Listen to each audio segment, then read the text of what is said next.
ভিতরে ভিতরে তারাই সব করেছে আর কি। এ ভাই ভেতরে ভেতরে করেছেন, কিন্তু বাইরে আসতে সাহস পান নাই কেন? 5 তারিখের আগ পর্যন্ত আমরা যারা জেলে ছিলাম, আপনার তো হিসাব এটা পরিষ্কার বোঝা যাবে কোন দলের কতজন নেতা কতজন কর্মী সেই সময় জেলে গেছে।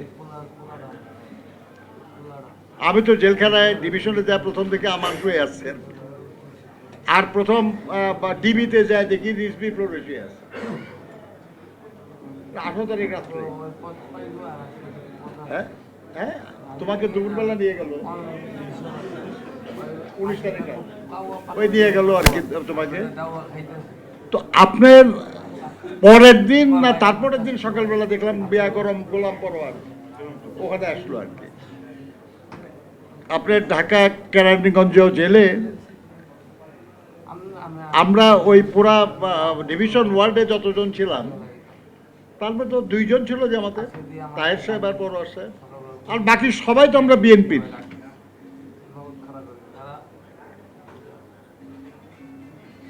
আপনার এই যে এবার যে 24-এর ছাত্র গণঅভ্যুত্থান, এখানে যারা শহীদ হয়েছে তাদের যে তালিকা, সেই তালিকাও তো বিপুল সংখ্যাগরিষ্ঠ হলো বিএনপি এবং অঙ্গদল সহযোগী সংগঠনের নেতাকর্মীরা।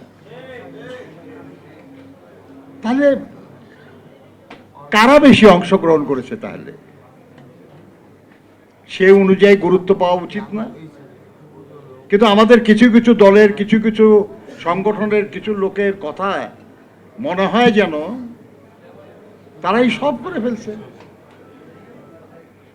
কথার ইঙ্গিতের ভাবে মনে হয় যে ভিতরে ভিতরে তারাই সব করেছে আর কি।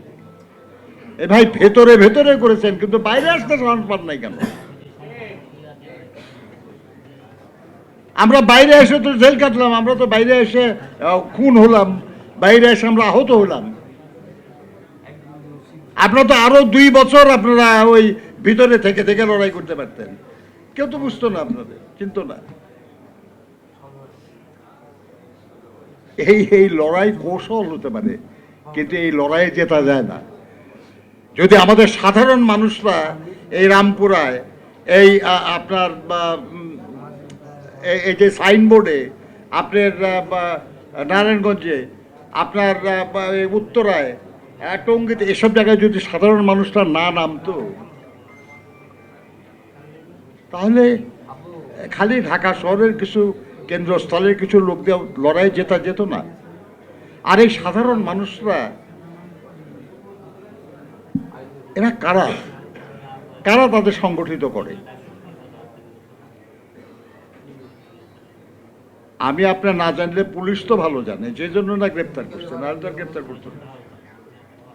এই জিনিসগুলো আমাদেরকে মনে রাখতে হবে আর কি। আমাদের মনে রাখতে হবে যে আন্দোলনকে বা আন্দোলনে অর্জিত বিজয়কে বিভিন্ন দিকে প্রবাহিত করার নানা অপচেষ্টা চলবে। সেই অপচেষ্টাকে মোকাবেলা করতে হবে, মোকাবেলা করতে হবে। কারণ আমাদেরই বেশি মানুষ গুম হয়েছে, আমাদেরই বেশি সহকর্মী খুন হয়েছে, আমাদেরই বেশি সাথীরা অত্যাচার নিপীড়নের শিকার হয়েছে। কাজেই তাদের দিকে তাকিয়ে তাদের স্মৃতিকে মাথায় রেখে আমাদেরকে এই যে আন্দোলনের ফসল, এই ফসলটা জনগণের কাছে পৌঁছে দিতে হবে। আর সেই লক্ষ্যে আমাদের আন্দোলন সংগ্রামকে এগিয়ে নিয়ে যেতে হবে। আগামী নির্বাচনটা আমাদের সেই আন্দোলনেরই একটা অংশ।